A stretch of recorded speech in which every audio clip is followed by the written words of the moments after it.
ഇന്ന് നമുക്കൊരു പ്രത്യേക അറിയിപ്പാണുള്ളത്. അതായത് സ്ഥിരീകരിച്ചതിനേക്കാളും കൂടുതൽ രോഗമുക്തി നേടാനായിരിക്കുന്നു. 885 പേർക്കാണ് ഇന്ന് കോവിഡ് സ്ഥിരീകരിച്ചത്. എന്നാൽ സംസ്ഥാനത്ത് 968 പേർക്ക് രോഗമുക്തിയുണ്ടായി. ഇതുവരെ രോഗം സ്ഥിരീകരിച്ചവരുടെ എണ്ണം 16,995.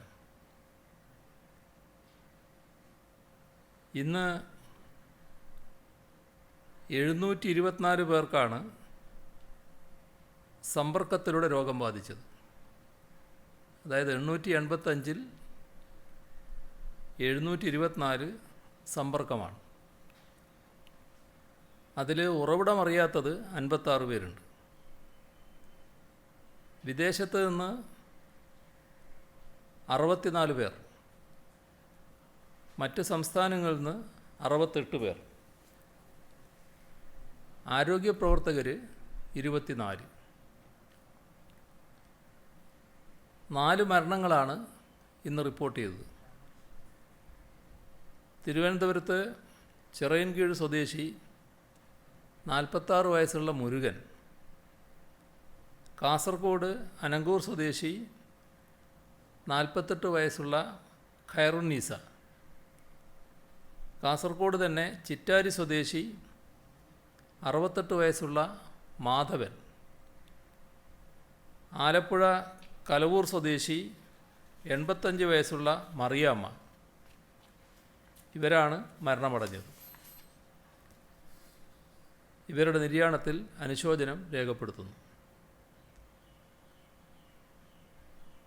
പോസിറ്റീവായവരുടെ ജില്ല തിരിച്ചുള്ള കണക്ക്: തിരുവനന്തപുരം 167, കൊല്ലം 133, കാസർഗോഡ് 106, കോഴിക്കോട് 82, എറണാകുളം 69, മലപ്പുറം 58, പാലക്കാട് 58, കോട്ടയം 50, ആലപ്പുഴ 44, തൃശ്ശൂർ 33, ഇടുക്കി 29, പത്തനംതിട്ട 23, കണ്ണൂർ 18, വയനാട് 15.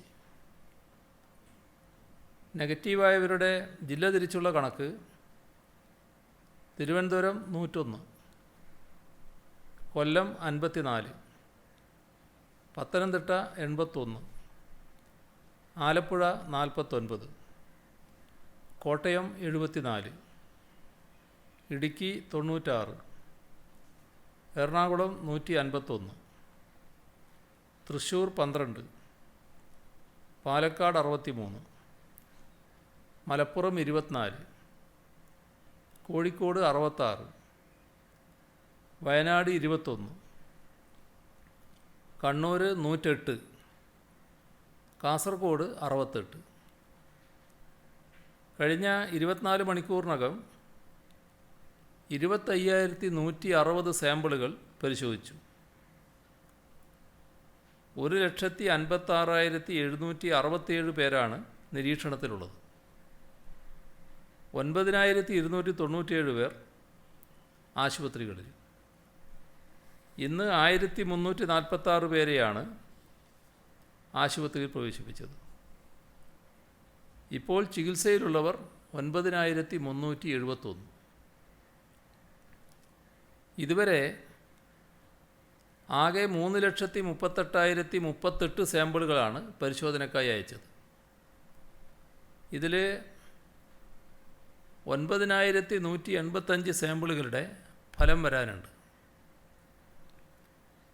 ഇതുകൂടാതെ സെൻറ്റിനൽ സർവൈലൻസിൻ്റെ ഭാഗമായി മുൻഗണനാ ഗ്രൂപ്പുകളിൽ നിന്ന് 1,09,635 സാമ്പിളുകൾ ശേഖരിച്ചു.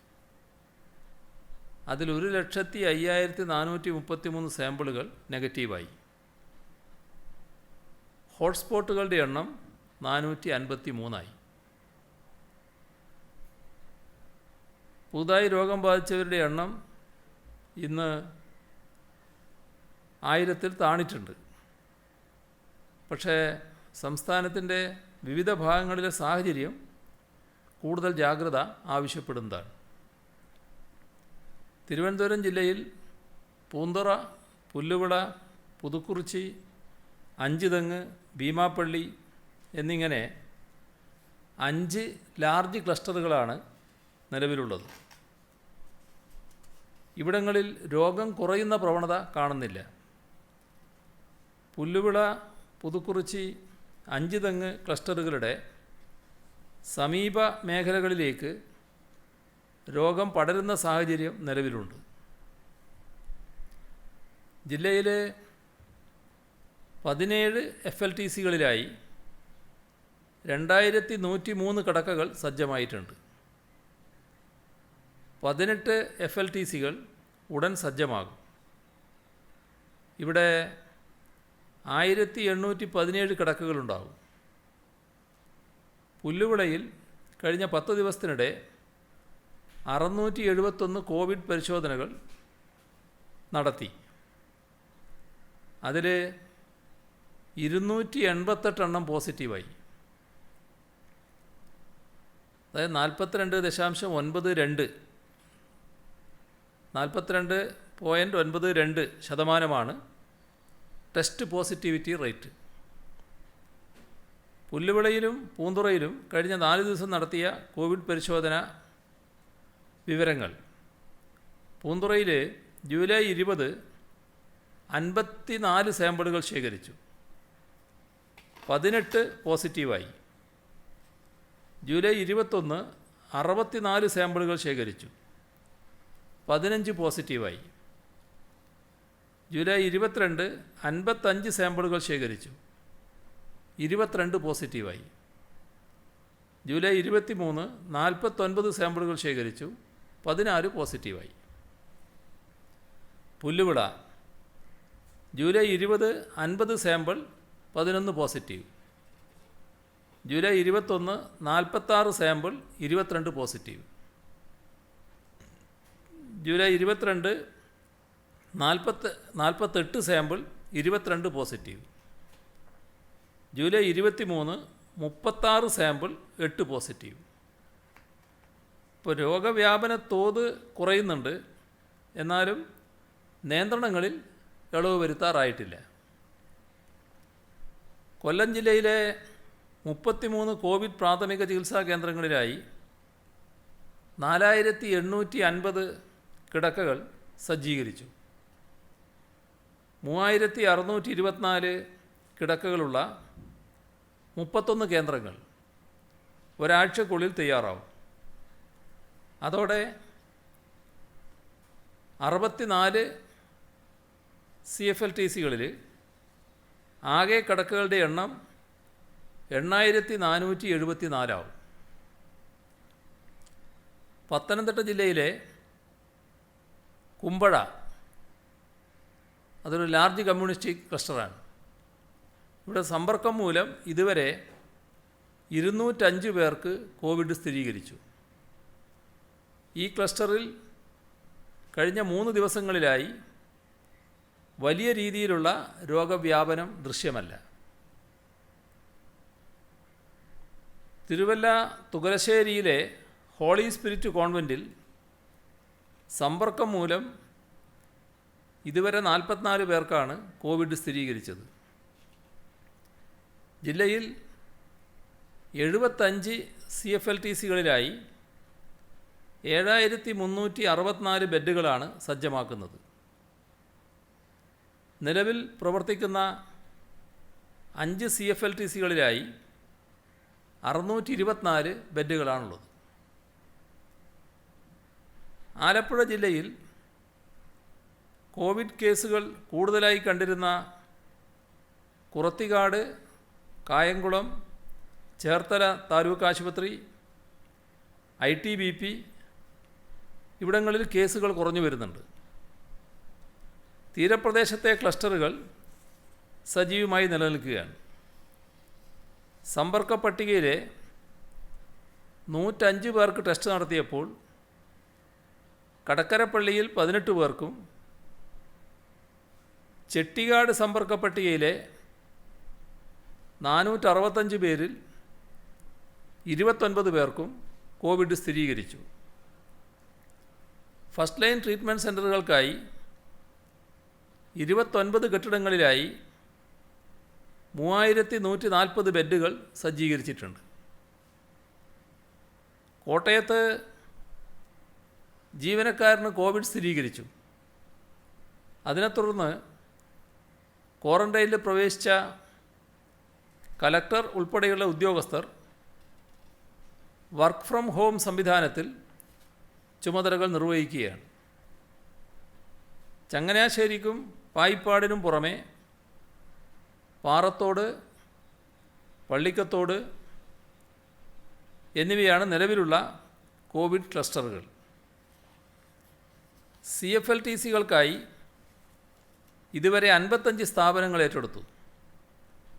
ഇതിൽ വിപുലമായ സൗകര്യങ്ങളുള്ള 33 കേന്ദ്രങ്ങളിൽ 4255 പേരെ താമസിപ്പിക്കാനാകും.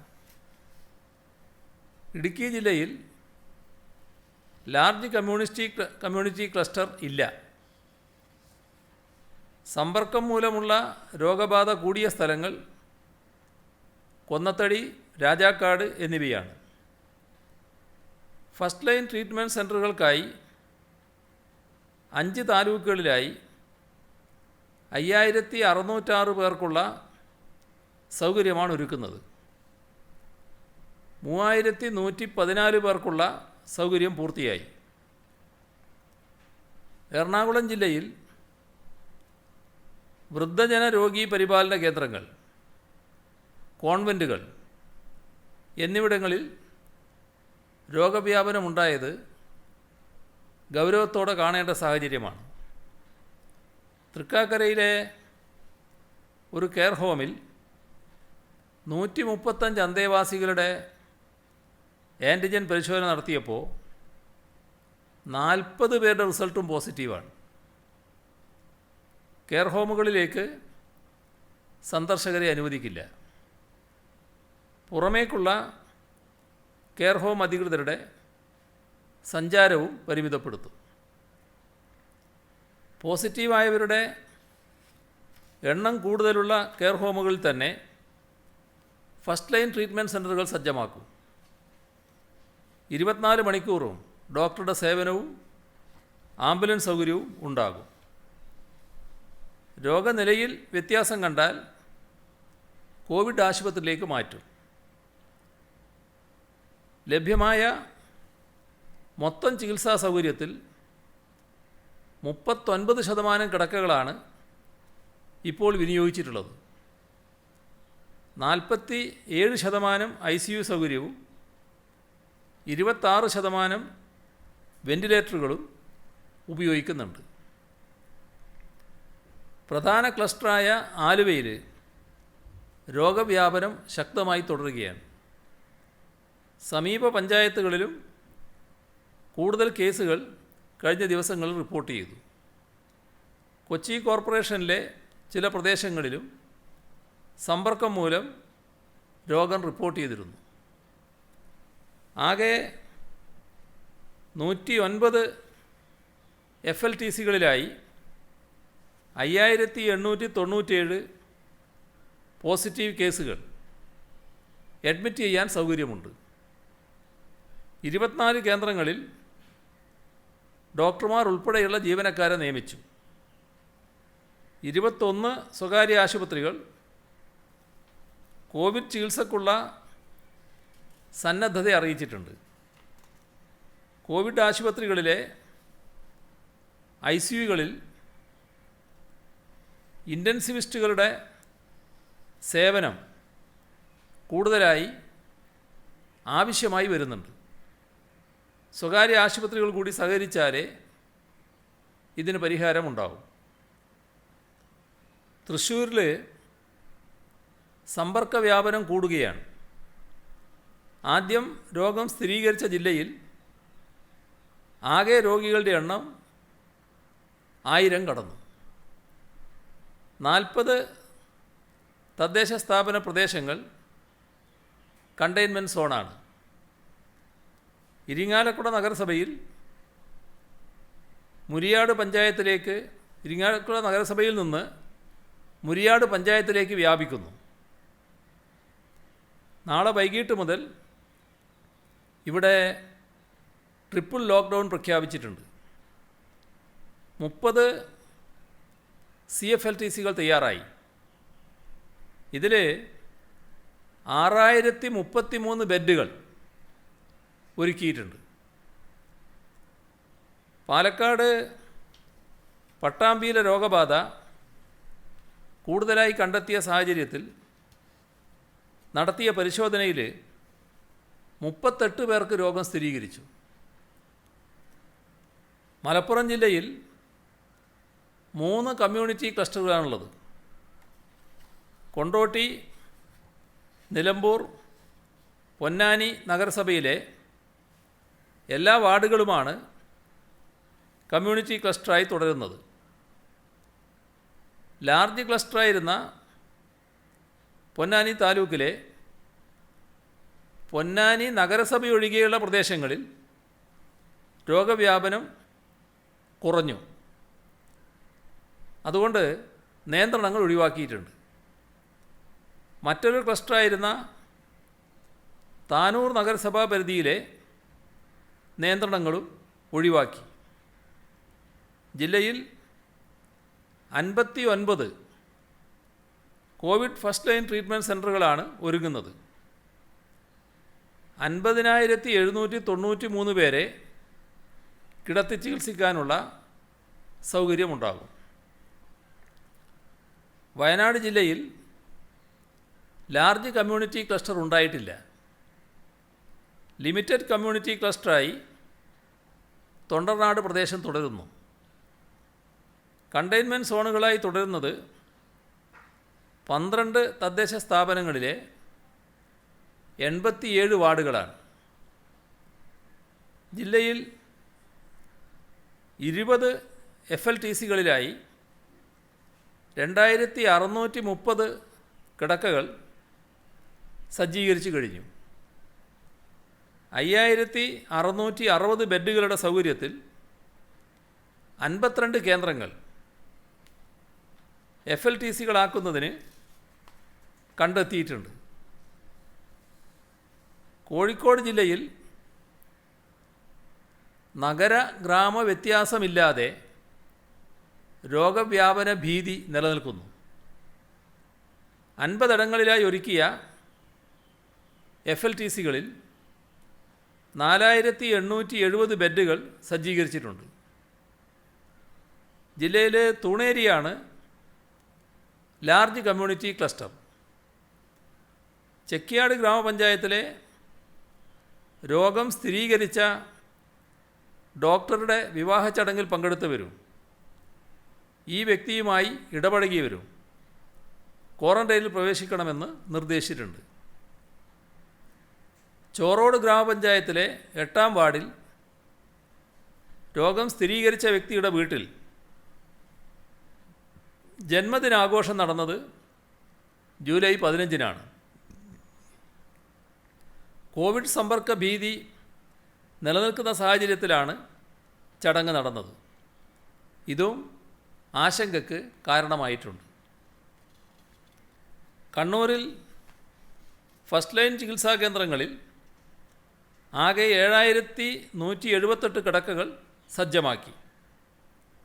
ഇതിൽ 2500 കിടക്കകൾ കോവിഡ് ചികിത്സാ കേന്ദ്രങ്ങളോട് അനുബന്ധിച്ചാണ്. ബാക്കി 4678-ൽ പഞ്ചായത്തുകളിൽ 2632, മുനിസിപ്പാലിറ്റി 1296, കോർപ്പറേഷൻ 750. ഇങ്ങനെയാണ് കിടക്കകൾ ഒരുക്കിയിട്ടുള്ളത്. കാസർഗോഡ് ജില്ലയിൽ 6 കമ്മ്യൂണിറ്റി ക്ലസ്റ്ററുകളാണ്. കാസർഗോഡ് മാർക്കറ്റ് ലാർജ് കമ്മ്യൂണിറ്റി ക്ലസ്റ്ററായി മാറിയിട്ടുണ്ട്. ഹൊസങ്കടിയിലെ പ്രിയദർശിനി ലാബിനെ കമ്മ്യൂണിറ്റി ക്ലസ്റ്ററിൽ നിന്നും ഒഴിവാക്കിയിട്ടുണ്ട്. ഇന്ത്യയിൽ ആദ്യമായി COVID-19 റിപ്പോർട്ട് ചെയ്തത് കേരളത്തിലാണെങ്കിലും നാം കൃത്യനിഷ്ഠയോടെ നടത്തിയ ഇടപെടലുകൾ വൈറസിൻ്റെ വ്യാപനം കുറക്കുവാനും മരണനിരക്ക് കുറക്കുവാനും സഹായിച്ചു. ആദ്യ 2 ഘട്ടത്തിലും രോഗപ്പകർച്ച ഫലപ്രദമായി തടയാൻ കഴിഞ്ഞു. 3-ാം ഘട്ടത്തിലെ രോഗപ്പകർച്ച എല്ലാവരും പ്രതീക്ഷിച്ചതാണ്. ലോകത്തിനു മുന്നിൽ രോഗപ്പകർച്ചയുടെ ഉയർച്ചയും മരണനിരക്കും കുറക്കാൻ കഴിഞ്ഞതാണ് കേരളത്തിൻ്റെ നേട്ടം. മരണനിരക്ക് മറ്റു പല രാജ്യങ്ങളിലും 4% മുതൽ 10% വരെ ഉയർന്നപ്പോൾ കേരളത്തിൽ 0.31% പിടിച്ചു നിർത്താൻ കഴിഞ്ഞത് യാദൃശ്ചികമായ അനുഭവമല്ല, കഠിന പ്രയത്നത്തിൻ്റെ ഗുണഫലം തന്നെയാണത്. ഇന്നലെ വരെ 16,110 പേർക്കാണ് രോഗം ബാധിച്ചത്. ഇപ്പോൾ മരണസംഖ്യ 50 ആണ്. ചിലരുടെ ആക്ഷേപം വേണ്ടത്ര പരിശോധനകൾ നടത്തുന്നില്ല എന്നാണ്. കോവിഡ് പരിശോധനകൾ വർദ്ധിപ്പിക്കുന്നതിനായി വലിയ സൗകര്യങ്ങളാണ് ഒരുക്കിയിട്ടുള്ളത്. തുടക്കത്തിൽ NIV ആലപ്പുഴയിൽ മാത്രമുണ്ടായിരുന്ന പരിശോധനാ സംവിധാനം വിപുലീകരിച്ചു. 15 സർക്കാർ ലാബുകളിലും 8 സ്വകാര്യ ലാബുകളിലും ഉൾപ്പെടെ 25 സ്ഥലങ്ങളിലാണ് RT-PCR പരിശോധിക്കാനുള്ള സംവിധാനങ്ങളുള്ളത്. ട്രൂനാറ്റ് പരിശോധന 19 സർക്കാർ ലാബിലും 15 സ്വകാര്യ ലാബിലും, CB-NAT പരിശോധന 6 സർക്കാർ ലാബിലും 9 സ്വകാര്യ ലാബിലും നടക്കുന്നു. എയർപോർട്ടിലെയും ക്ലസ്റ്ററുകളിലെയും ആൻറ്റിജൻ പരിശോധനയ്ക്കായി 10 ലാബുകളുമുണ്ട്. നിലവിൽ 84 ലാബുകളിൽ കോവിഡിൻ്റെ വിവിധ പരിശോധനകൾ നടത്താനാകും. 9 സർക്കാർ ലാബുകളിൽ കൂടി പരിശോധിക്കാനുള്ള നടപടി പൂർത്തിയായി വരികയാണ്. അക്രഡിറ്റേഷനുള്ള സ്വകാര്യ ലാബുകൾക്ക് പരിശോധനയ്ക്കുള്ള അനുമതി നൽകുന്നുമുണ്ട്. തുടക്കത്തിൽ 100-ന് താഴെ മാത്രമായിരുന്നു പ്രതിദിന പരിശോധന. അത് രോഗവ്യാപന തോതനുസരിച്ച് 25,000-ൽ കൂടുതൽ എത്തിക്കാൻ നമുക്ക് കഴിഞ്ഞു. പരിശോധനയുടെ കാര്യത്തിൽ ഇന്ത്യയിൽ 3-ാം സ്ഥാനമാണ് കേരളത്തിനുള്ളത്. കഴിഞ്ഞ 24 മണിക്കൂറിനുള്ളിൽ 25,160 സാമ്പിളുകളാണ് പരിശോധിച്ചത്. Routine sample, airport surveillance, pooled sentinel, CB-NAT, Truenat, CLIA, antigen assay ഇവയെല്ലാം ഉൾപ്പെടെ ഇതുവരെ ആകെ 6,35,272 സാമ്പിളുകളാണ് പരിശോധനയ്ക്കായി അയച്ചത്. ടെസ്റ്റ് പരിശോധനയുടെ കാര്യത്തിൽ test per million by case per million എന്ന ശാസ്ത്രീയ മാർഗം നോക്കുമ്പോൾ കേരളം 3-ാം സ്ഥാനത്താണ്. ടെസ്റ്റ് പോസിറ്റിവിറ്റി 2.6% മാത്രമാണ് സംസ്ഥാനത്തുള്ളത്. പരിശോധനകൾ വെച്ച് 5% താഴെ കേസുകളാണെങ്കിൽ നിയന്ത്രണ വിധേയമാണെന്നാണ് WHO പറയുന്നത്. 30 ദിവസത്തേക്കാവശ്യമായ കിറ്റുകൾ KMSCL മുഖേന ലഭ്യമാക്കിയിട്ടുണ്ട്. കുറവ് വരുന്ന മുറക്ക് അവ ശേഖരിക്കാനുള്ള നിർദ്ദേശവും നൽകിയിട്ടുണ്ട്. അതുകൊണ്ട് പരിശോധന കുറയുന്നു എന്ന ആശങ്കയ്ക്ക് ഒരടിസ്ഥാനവുമില്ല. രോഗികൾ കൂടുന്ന അവസ്ഥയിലാണ് എല്ലാ ജില്ലകളിലും കോവിഡ് ഫസ്റ്റ് ലൈൻ ട്രീറ്റ്മെൻറ്റ് സെൻ്ററുകൾ സ്ഥാപിക്കുന്നത്. കോവിഡ് വ്യാപനത്തെ നേരിടുന്നതിന് പ്രത്യേകമായി തയ്യാറാക്കുന്ന ജനകീയ ആരോഗ്യ പരിപാലന കേന്ദ്രങ്ങളാണ് കോവിഡ് ഫസ്റ്റ് ലൈൻ ട്രീറ്റ്മെൻറ്റ് സെൻ്ററുകൾ. ടെസ്റ്റ് റിസൾട്ട് പോസിറ്റീവായ കേസുകളിൽ കോവിഡ് രോഗലക്ഷണങ്ങൾ പ്രകടമായി ഇല്ലാത്തവരെയും നേരിയ രോഗലക്ഷണങ്ങളുള്ളവരെയുമാണ് ഫസ്റ്റ് ലൈൻ ട്രീറ്റ്മെൻറ്റ് സെൻ്ററുകളിൽ കിടത്തി ചികിത്സിക്കുക. ഇതിലൂടെ ആശുപത്രികളെ തിരക്ക് കുറക്കാൻ കഴിയും. മാത്രമല്ല മികച്ച ചികിത്സ ലഭ്യമാക്കാനും സാധിക്കും. 3 സ്റ്റേജുകളായാണ് CFLTCകൾ തയ്യാറാക്കുന്നത്. ഒന്നാം ഘട്ടത്തിൽ 86 CFLTCകൾ, 11,284 കിടക്കകൾ. രണ്ടാം ഘട്ടം 253 CFLTCകൾ, 30,598 കിടക്കകൾ. മൂന്നാം ഘട്ടം 480 CFLTCകൾ, 36,400 കിടക്കകൾ. ദിവസം തോറും പുതിയ കേന്ദ്രങ്ങൾ കണ്ടെത്തുന്നുണ്ട്. പൂൾ 1, പൂൾ 2, പൂൾ 3 എന്നിവ അടിസ്ഥാനമാക്കിയാണ് ജീവനക്കാരെ സജ്ജമാക്കിയത്. പൂൾ 1-ൽ 30,000-ഓളം ജീവനക്കാരെ തിരഞ്ഞെടുത്ത് അതാത് ജില്ലകൾക്ക് നൽകിയിട്ടുണ്ട്. ജില്ലാ കളക്ടറും ജില്ലാ മെഡിക്കൽ ഓഫീസറും ചേർന്ന് അവരെ ആവശ്യമായ CFLTCകൾ നിയമിക്കും. പൂൾ 2-ലും 3-ലും കൂടി ആവശ്യമാണെങ്കിൽ 50,000-ഓളം ജീവനക്കാരെ കണ്ടെത്തിയിട്ടുണ്ട്.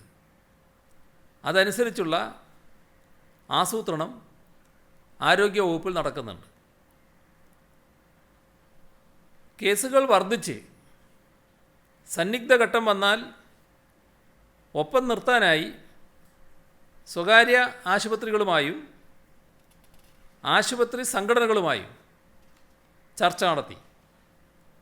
ഇതുകൂടാതെ ചികിത്സാ ചെലവ് സംബന്ധിച്ചും ധാരണയായിട്ടുണ്ട്. 1129 സ്വകാര്യ ആശുപത്രികളുമായി ബന്ധപ്പെട്ടിരുന്നു. ആദ്യഘട്ടത്തിൽ 200-ഓളം ആശുപത്രികൾ സഹകരിക്കാൻ മുന്നോട്ട് വന്നിട്ടുണ്ട്. ആവശ്യമെങ്കിൽ CFLTCകളിലും ഇവരുടെ സേവനം ഉപയോഗിക്കും. ജില്ലാതലത്തിൽ കലക്ടറുടെ നേതൃത്വത്തിൽ സ്വകാര്യ ആശുപത്രി പ്രതിനിധികൾ ഉൾപ്പെട്ട ഇംപ്ലിമെൻറ്റേഷൻ കമ്മിറ്റി ഇത് സംബന്ധിച്ച് ചർച്ച നടത്തി തീരുമാനമെടുത്തിട്ടുണ്ട്. ദീർഘവീക്ഷണത്തോടെയുള്ള ഇടപെടലുകളും ഉദ്യോഗസ്ഥരുടെയും ജീവനക്കാരുടെയും അർപ്പണ മനോഭാവവും ജനങ്ങളുടെ ഉത്തരവാദിത്വത്തോടു കൂടിയുള്ള പെരുമാറ്റവും കൂടിയാണ് ഈ പ്രതിസന്ധി മറികടക്കാൻ നമ്മെ പ്രാപ്തമാക്കുന്നത്. തിരുവനന്തപുരത്ത് 2 പ്രദേശങ്ങളിൽ സമൂഹവ്യാപനം ഉണ്ടായെങ്കിലും പിടിച്ചു നിർത്താൻ കഴിഞ്ഞു.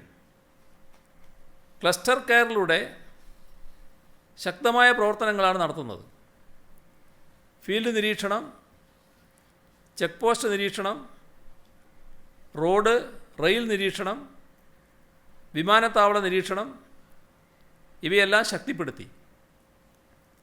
സെൻറ്റിനൽ സർവൈലൻസ് ഊർജിതപ്പെടുത്തുകയും ആൻറ്റിജൻ പരിശോധന വ്യാപകമാക്കുകയും ചെയ്തു. കേസ് വ്യാപനത്തിൻ്റെ ഭൂമിശാസ്ത്രപരമായ മാപ്പിങ്ങും അതനുസരിച്ച് പകർച്ചവ്യാധി നിയന്ത്രിക്കുന്നതിനാവശ്യമായ ഇടപെടലും നടത്തുന്നുണ്ട്. പ്രൈമറി കോണ്ടാക്റ്റ്, സെക്കൻഡറി കോണ്ടാക്റ്റ് ഇവ തരംതിരിച്ച് കോൺടാക്റ്റ് ട്രേസിംഗ് വിപുലമാക്കി. കണ്ടെയ്ൻമെൻറ്റ് സോൺ പ്രവർത്തനങ്ങൾ നിരന്തരം വിലയിരുത്തുന്നുണ്ട്. അതിൻ്റെ ഭാഗമായി ആവശ്യമായ നടപടികളും സ്വീകരിക്കുന്നുണ്ട്. കണ്ടെയ്ൻമെൻറ്റ് സോൺ പ്രദേശത്തെ എല്ലാ ആളുകളെയും ക്വാറൻറ്റൈൻ ചെയ്യുന്നുണ്ട്. സമ്പർക്ക രോഗികളുടെ എണ്ണം കൂടിയിരിക്കുകയാണ്. ഈ പശ്ചാത്തലത്തിൽ സൂപ്പർ സ്പ്രെഡ് ഒഴിവാക്കാൻ ആക്ഷൻ പ്ലാൻ നടപ്പാക്കുകയാണ്. സൂപ്പർ സ്പ്രെഡിലേക്ക് പോയ പ്രദേശങ്ങളിൽ പ്രത്യേകം ക്ലസ്റ്ററായി തിരിച്ച് കർശന നടപടികൾ സ്വീകരിക്കുന്നു. രോഗവ്യാപനം കൂടിയ പ്രദേശങ്ങളിൽ പരിശോധനകൾ വ്യാപിപ്പിച്ചു.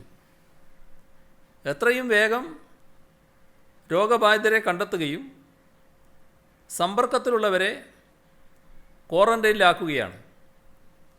അതിർത്തി കടന്നു വരുന്നവർക്കായി ആശുപത്രികളിൽ പ്രത്യേകം OP തുടങ്ങുകയും കിടത്തി ചികിത്സക്കുള്ള സൗകര്യമൊരുക്കുകയും ചെയ്തിട്ടുണ്ട്. ഇക്കാര്യത്തിൽ കൂടുതൽ കർക്കശമായ നടപടികളിലേക്ക് നീങ്ങും എന്ന് തന്നെയാണ് കാണേണ്ടത്. ഇന്ന് വന്നൊരു മാധ്യമ വാർത്തയുടെ തലക്കെട്ട് കുട്ടികളെ ആര് നോക്കും എന്നാണ്. പരിശോധനയ്ക്ക് പോകാൻ വീട്ടമ്മമാർ ഉൾപ്പെടെയുള്ളവർ മടിക്കുന്നതിൻ്റെ കാരണമായി ആ മാധ്യമം പറയുന്നത് അവർക്ക് രോഗമുണ്ടെന്ന് സ്ഥിരീകരിച്ചാൽ വീട്ടിൽ കുട്ടികളും വയോജനങ്ങളും തനിച്ചാകുമെന്നാണ്. എന്താ ഇതിന് പറയാമെന്ന് എനിക്കറിയില്ല. ഏതായാലും ഒരു അസംബന്ധമായ വിലയിരുത്തലാണത്. ഇവിടെ രോഗബാധ ഉണ്ടാകാതിരിക്കാനായാണ് നമ്മൾ ഈ രോഗം തുടങ്ങിയ നാൾ തൊട്ടിട്ട് റിവേഴ്സ് ക്വാറൻറ്റൈനിൽ പാർപ്പിക്കണം എന്ന് പറഞ്ഞുകൊണ്ടിരിക്കുന്നത്. ആ റിവേഴ്സ് ക്വാറൻറ്റൈനിൽ വരേണ്ടവരാണ് പ്രായമുള്ളവരും ഈ കുട്ടികളും. അപ്പോൾ വയോജനങ്ങളിൽ രോഗം മാരകമായി തീരുമെന്ന് നമുക്കെല്ലാവർക്കും അറിയാവുന്നതുമാണ്. അതുകൊണ്ട് തന്നെ വീടുകളിലുള്ള പ്രായമുള്ളവരെ കരുതി അതീവ ജാഗ്രത എല്ലാവരും പുലർത്തിയേ തീരും. ഈ പ്രായമുള്ളവരെ രക്ഷിക്കുന്നതിനും കുട്ടികളെ സംരക്ഷിക്കുന്നതിനും വേണ്ടി പരിശോധനയ്ക്ക് പോകാതിരിക്കുന്നു എന്ന് വന്നാൽ ആ പറയുന്നയാൾ പോസിറ്റീവായാൽ പോസിറ്റീവാണ് എന്ന് കണ്ടെത്തുന്നതിന് മുൻപ് തന്നെ ഈ പ്രായമുള്ള ആളെയും കുട്ടിയെയും ബാധിക്കും. അത് ചിലപ്പോൾ ഈ പറയുന്ന വിഭാഗത്തെ അപകടത്തിലേക്കും എത്തിക്കും. അപ്പോൾ യഥാർത്ഥത്തിൽ നൽകുന്ന സന്ദേശം എന്താ? അത്തരമൊരു സന്ദേശമാണോ നമ്മൾ നൽകേണ്ടത്? മറിച്ച് നൽകേണ്ട സന്ദേശം ഈ പരിശോധനയ്ക്ക് വിധേയമാവുകയാണ് എന്നല്ലേ. പരിശോധനയ്ക്ക് വിധേയമാകാത്തവരെ പ്രോത്സാഹിപ്പിക്കുന്ന തരത്തിലുള്ള ഒരു സമീപനം നമ്മുടെ ഭാഗത്തുണ്ടാകാൻ പാടുണ്ടോ? ഇവിടെ ഇത് വായിച്ചാൽ തോന്നുക ആളുകളെ നിർബന്ധിച്ച് ട്രീറ്റ്മെൻറ്റ് സെൻ്ററുകളിലേക്ക് മാറ്റി വീട്ടിലെ കുട്ടികളെയും മുതിർന്നവരെയും സർക്കാർ എന്തോ മനഃപൂർവ്വം ഉപദ്രവിക്കുന്നുവെന്നാണ്. ഇപ്പോൾ സാധാരണഗതിയിൽ എന്താണ് വാർത്തയുടെ ഉദ്ദേശം എന്നുള്ളതാണ്. ആ വാർത്ത സാധാരണക്കാരായ ആളുകൾക്ക് ടെസ്റ്റിനോട് സഹകരിക്കാൻ ആഭിമുഖ്യമാണോ ഉണ്ടാക്കുക, അല്ല വിമുഖതയാണോ ഉണ്ടാക്കുക? അത് നിങ്ങൾ തന്നെ വിലയിരുത്തിയാൽ മതി. അങ്ങനെ ആളുകൾ ടെസ്റ്റിനോട് നിസ്സഹകരിക്കുകയും രോഗവ്യാപനം കൂടുകയും ചെയ്യുന്ന സാഹചര്യമാണോ നമുക്ക് വേണ്ടത്? ചിലപ്പോൾ ചിലർ തെറ്റായ ചില നിലപാടുകൾ സ്വീകരിച്ചേക്കാം. ആ തെറ്റായ നിലപാടുകൾ തെറ്റാണ് എന്ന് പറഞ്ഞൊരു ബോധവൽക്കരണ രീതിയല്ലേ യഥാർത്ഥ മാധ്യമധർമ്മം? അതല്ലേ നമ്മൾ ചെയ്യേണ്ടത്. കേരളത്തിൽ ഇതുവരെയായിട്ടുള്ള കണക്കെടുത്താൽ എത്ര ആളുകൾ, അല്ലെങ്കിൽ എത്ര ആയിരം ആളുകൾ ക്വാറൻറ്റൈനിൽ പോയിട്ടുണ്ട്? എത്ര പേരുടെ ചികിത്സ നടന്നു? അവരുടെയൊക്കെ വീട്ടിൽ കുഞ്ഞുങ്ങളെ നോക്കാൻ ആരുമില്ലാതെ ഒറ്റക്കാക്കി രക്ഷിതാക്കൾക്ക് പോകേണ്ടി വന്ന എത്ര സംഭവമുണ്ടായി? നമുക്ക് കുടുംബവും സാമൂഹ്യ ജീവിതവും ഉള്ളത് അത്തരം സാഹചര്യത്തിലാണ് താങ്ങായി മാറുന്നത്. ഇനി ഏതെങ്കിലും കേസിൽ അങ്ങനൊരു സഹായം ആർക്കെങ്കിലും ലഭിച്ചില്ലെങ്കിൽ അത് സർക്കാർ സംവിധാനങ്ങളെ അറിയിച്ചാൽ ഉചിതമായ നടപടികൾ സ്വീകരിച്ച് വേണ്ട പിന്തുണ ഉറപ്പുവരുത്തുന്നതായിരിക്കും. അതിലെന്തെങ്കിലും വീഴ്ചയുണ്ടായാൽ അതിൽ വിമർശിക്കുന്നത് ശരിയാണ്. അത് ഉണർന്ന് പ്രവർത്തിച്ചില്ല എന്ന് വിമർശിച്ചാൽ അത് പൂർണ്ണമായും ശരിയാണ്. അത് സർക്കാരിനെ ജാഗ്രതപ്പെടുത്താൻ മാത്രമേ സഹായിക്കൂ. അല്ലാതെ വീട്ടിലെ 2 പേർ ട്രീറ്റ്മെൻറ്റ് സെൻറ്ററിൽ പോയാൽ ബാക്കിയുള്ളവർ ആകെ വിഷമിക്കുന്നൊരു സാഹചര്യം നമ്മുടെ നാട്ടിൽ ഉണ്ടാക്കാൻ ഈ സർക്കാർ തയ്യാറായിട്ടില്ലല്ലോ. അങ്ങനെ എല്ലാ തരത്തിലുമുള്ള പിന്തുണ ഉറപ്പുവരുന്ന നടപടിയല്ലേ എല്ലാ ഘട്ടത്തിലും സർക്കാർ സ്വീകരിച്ചിട്ടുള്ളത്. അതുകൊണ്ട് ഒന്നേ അഭ്യർത്ഥിക്കാനുള്ളൂ, ഈ രീതിയിൽ ഭീതി വളർത്തുന്നതിനും പ്രതിരോധ പ്രവർത്തനങ്ങളോട് വിമുഖത കാണിക്കുന്നതിനും ഇടയാകുന്ന വാർത്തകൾ നൽകാൻ തയ്യാറാകരുത്. സർക്കാരിനെ വിമർശിക്കുന്നതിനൊരു പ്രശ്നമില്ല കേട്ടോ, അത് വിമർശിച്ചോളി, അതിനൊരു പ്രശ്നമില്ല, അതിനൊരു വിമുഖതയും കാണിക്കുകയും വേണ്ട. പക്ഷേ വസ്തുനിഷ്ഠവും നിർമ്മാണാത്മകവുമായിരിക്കണം. കോവിഡ് പ്രതിരോധത്തെ ദുർബലപ്പെടുത്തുന്ന രീതിയിലാകരുത് എന്ന അഭ്യർത്ഥന മാത്രമാണ് ഉള്ളത്. അത് പൊതുവെ മാധ്യമലോകം മാനിക്കുമെന്ന് തന്നെയാണ് എനിക്കുള്ള പ്രതീക്ഷ. കോവിഡ് പ്രതിസന്ധിയുടെ പശ്ചാത്തലത്തിൽ കർഷകർക്ക് കൈത്താങ്ങായി ജീവനോപാധി സഹായ പദ്ധതികൾ ആവിഷ്കരിച്ചിട്ടുണ്ട്. ഭക്ഷ്യസുഭിക്ഷാ പദ്ധതിയിൽ ഉൾപ്പെടുത്തിയാണ് നടപ്പിലാക്കുന്നത്. 77 കോടി രൂപയുടെ പദ്ധതിയാണ് ഇപ്പോൾ നടപ്പിലാക്കുന്നത്. ആലപ്പുഴ, പത്തനംതിട്ട, ഇടുക്കി, വയനാട്, എറണാകുളം, തൃശ്ശൂർ, കോട്ടയം എന്നീ ജില്ലകളിൽ 5000 കർഷകർക്ക് 2 പശുക്കളെ വാങ്ങുന്നതിനായി 60,000 രൂപ വീതം സബ്സിഡി നൽകും. സംസ്ഥാനത്തെ 3500 കർഷകർക്ക് കിടാരി വളർത്തലിനായി 15,000 രൂപ വീതം സബ്സിഡിയും, കാറ്റൽ ഷെഡ് നിർമ്മാണത്തിനായി 5000 കർഷകർക്ക് 25,000 രൂപ വീതം സബ്സിഡിയും വിതരണം ചെയ്യും. 6000 കർഷകർക്ക് 6650 രൂപ വീതം കാലിത്തീറ്റ സബ്സിഡിയും, ആട് വളർത്തലിനായി 1800 പേർക്ക് 25,000 രൂപ വീതവും സബ്സിഡി നൽകും.